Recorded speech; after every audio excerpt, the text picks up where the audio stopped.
भिवंडी लोकसभा चुनाव को लेकर आरपीआई सेक्युलर के महाराष्ट्र प्रदेश सरचिटनीस एडवोकेट किरण जे चन्ने द्वारा भिवंडी स्थित बाग फिरदौस मस्जिद के पास सनोबर हॉल में पत्रकार परिषद का आयोजन किया गया। इस पत्रकार परिषद में Republican party of India secular ने अपना समर्थन इंडिया गठबंधन महाविकास अघाड़ी के लोकप्रिय उम्मीदवार सुरेश बालिया मामा महात्रे को दिया। तो वहीं आगे हम आपको बता दें कि इस पत्रकार परिषद में आरपीआई सेक्युलर के महाराष्ट्र प्रदेश सरचिटनीस एडवोकेट किरण जे चन्ने ने पत्रकारों से वार्तालाप करते हुए बताया कि पूरे कॉन्स्टिट्यूशन में जितने भी मतदार संघ आते हैं विधानसभा के, वहां के प्रमुख कार्यकर्ताओं को बुलाया और सब ने ये तय किया है कि अपने अपने कॉन्स्टिट्यूशन के इंडिया गठबंधन महाविकास अघाड़ी के जो भी उम्मीदवार है उनको जिताने की पूरी कोशिश करेंगे।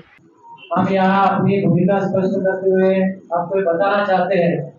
कि आप सब लोगों को मालूम है कि भिवंडी कॉन्स्टिट्यूंसी में 3 उम्मीदवार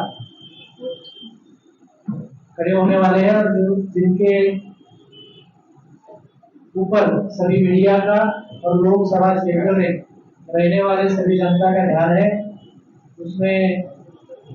बालिया मामा महात्रे जो राष्ट्रवादी से है, कपिल जी पाटिल जो भाजपा से है और अपक्ष में नीलेश जी साबरे यहाँ इलेक्शन लड़ रहे हैं। हम ये बात को देखते हैं कि पिछले 10 सालों में भाजपा ने जिस तरह से अपने करीबी दोस्त अदानी अंबानी या कारपोरेट सेक्टर से जिस तरह की भारत की लूट की है, जिससे युवा रहे, महिला रहे, चाहे बेरोजगार रहे, सब परेशान है और सब यही चाहते हैं और पूरे भारतवर्ष में यही वातावरण है कि किसी भी तरह भाजपा का शासन यहाँ नहीं होना चाहिए, भाजपा को पूरी तरह से हराना चाहिए। ये हर एक की मंशा है और इसलिए जो संविधान को मानता है, जो डेमोक्रेटिक विचारों को मानता है, ऐसे सभी तबके जोर से काम कर रहे हैं। और इसमें हम देखते हैं कि भाजपा जिस तरह का नारा दे रही है कि 400 पार, हम देखते हैं कि संसद में अगर सत्ता स्थापन करनी है तो 275 सभासद लगते हैं, खासदार लगते हैं, लेकिन 400 पार का नारा देकर अभी ये बात सामने आ गई है और बीजेपी के मंसूबे भी साफ हो गए हैं कि उनको किसी भी तरह यहाँ संविधान को खत्म करना है, यहाँ के लोकशाही को खत्म करना है और यहाँ एक तानाशाह मोदी जी के रूप में यहाँ उनको लाना है। और उसकी शुरुआत 10 साल से शुरू है। जो अम्बेडकर विचार की सोच रखते हैं, जो अम्बेडकरवादी है, जो संविधान को मानते हैं, जो डेमोक्रेसी को मानते हैं, उन लोगों पर बहुत बड़ी जिम्मेवारी है कि इस इलेक्शन में भाजपा को हराया जाए ताकि 10 सालों में भाजपा ने, चाहे वो महंगाई का मुद्दा रहे, चाहे वो बेरोजगारी का मुद्दा रहे, चाहे वो नोटबंदी का मुद्दा रहे, जीएसटी का मुद्दा रहे, और सबसे बड़ा जो स्कैम है इलेक्ट्रल बॉन्ड, ये करने के बाद पूरी तरह से भाजपा पार्टी उजागर हो गई है कि भाजपा एक भ्रष्टाचारी पार्टी है। भाजपा पूरी तरह से देश की जो राष्ट्रीय एकात्मता है, देश में जो भाईचारा है, उसको पूरी तरह से खत्म करके जातीय और धार्मिक ध्रुवीकरण करना चाहती है, जो बात डेमोक्रेसी के लिए बहुत बड़ा खतरा है। हम एजुकेशन को देखते हैं कि एजुकेशन के सभी साहित्य पे 18% की जीएसटी लगा चुके हैं। शेतकरी 750 शेतकरी एमएसपी जो अपने माल को एक भाव देने की जो बात की, उसके तहत जो कानून बनाए गए, उसके विरोध में यहाँ के किसानों ने जो आंदोलन किया, उनके ऊपर जिस तरह से गोलियां बरसाई गई, 750 किसान मारे गए और जो कानून में जो प्रावधान किए थे उसकी किसी भी तरह अमलबजावनी न होने की वजह से फिर से किसानों ने आंदोलन शुरू किया। ये हमने देखा है। और किसानों के प्रति जो भाजपा का रवैया रहा है वो एक तानाशाह की तरह कायदों का उल्लंघन करके रहा है। दूसरी एक महत्वपूर्ण बात है कि हम देखते हैं कि पूरी तरह से एजुकेशन में प्राइवेटाइजेशन लाया जा रहा है, जबकि संविधान के तहत ये शासन की जवाबदारी है कि लोगों को अच्छी शिक्षा दे, उनको जीने के अच्छे साधन मुआवजा कराए। लेकिन ये सारी चीजों में भाजपा पूरी तरह से फेल हो गई है। बेरोजगारी का मुद्दा फेल, जीएसटी का मुद्दा फेल, महंगाई कम करने का मुद्दा फेल। ये पूरे मुद्दों से भाजपा पूरी तरह से फेल हो गई है। उन्होंने अभी एक नई स्कीम लाई है आदमी की। हम देखते हैं कि जो हमारे सैनिक भाई जो बॉर्डर पे हमारे देश की रक्षा करते हैं, जो 15 साल काम करते थे, उनके एग्रीमेंट 15 साल की होती थी, लेकिन उनको अभी 4 साल की नौकरी देकर उनको पेंशन से भी रुखसत कराया गया और उनको 4 साल बाद एक बेरोजगार की तरह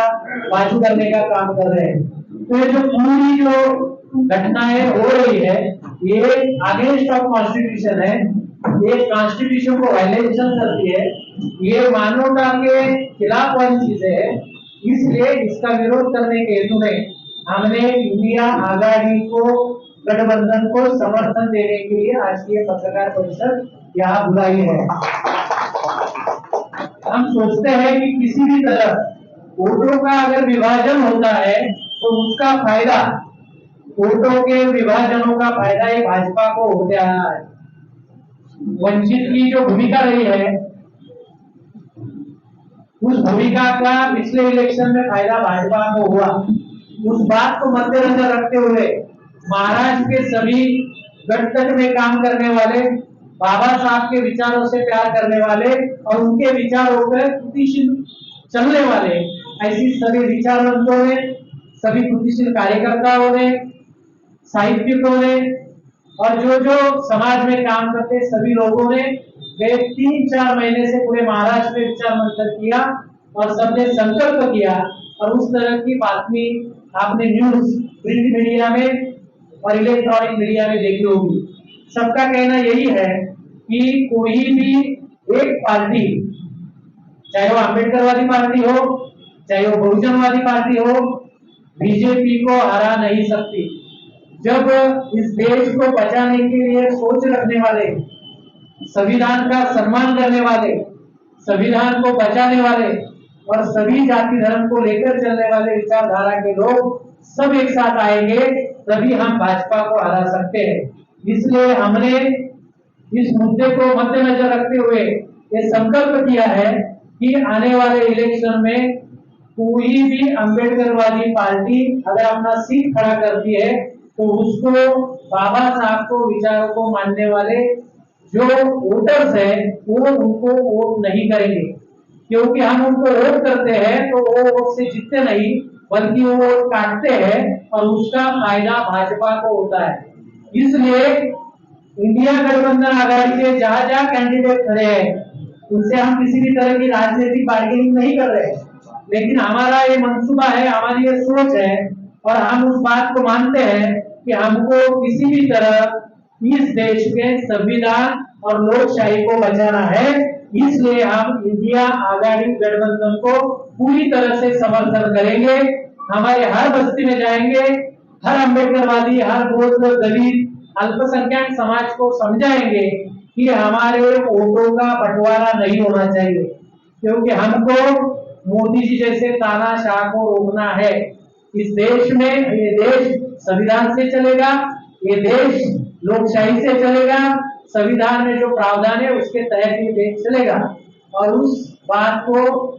समझाने की पूरी तरह से कोशिश हम हमारे हर बस्ती में जाके करेंगे और गए 4 महीने से हम लोग कर रहे हैं। और जो जो बाबा साहब के विचारों को, फुले शाहू अम्बेडकर, शिवाजी महाराज के, कबीर के विचार को मानता है, संत तुकोबराय के विचार को मानता है, उसने ये ठान लिया है कि इस बार हम भाजपा को पूरी तरह से परास्त करेंगे और संविधान का और यहाँ के लोकशाही का रक्षण करने के लिए हम लोग लड़ेंगे। तो इस बात को मद्देनजर रखते हुए हमने आज यहाँ के जो इस कॉन्स्टिट्यूंसी के राष्ट्रवादी पार्टी शरद पवार गढ़ के जो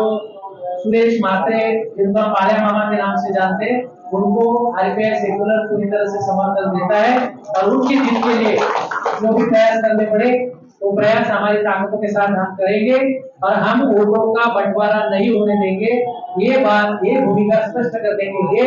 आज की पत्रकार परिषद यहाँ बुलाई गई है और पूरे कॉन्स्टिट्यूंसी में जितने भी मतदान संघ आते हैं विधानसभा के, वहाँ के प्रमुख कार्यकर्ताओं को हमने यहाँ बुलाया है और सबने तय किया है कि अपने अपने कॉन्स्टिट्यूंसी में जो जो विधानसभा क्षेत्र आते हैं उसमें जाकर काम करेंगे और पूरी तरह से इंडिया आघाड़ी के गठबंधन का जो उम्मीदवार है उसको जिताने के लिए हम पूरी तरह से मदद करेंगे। ये भूमिका स्पष्ट करने के लिए आज की पत्रकार परिषद बुलाई थी।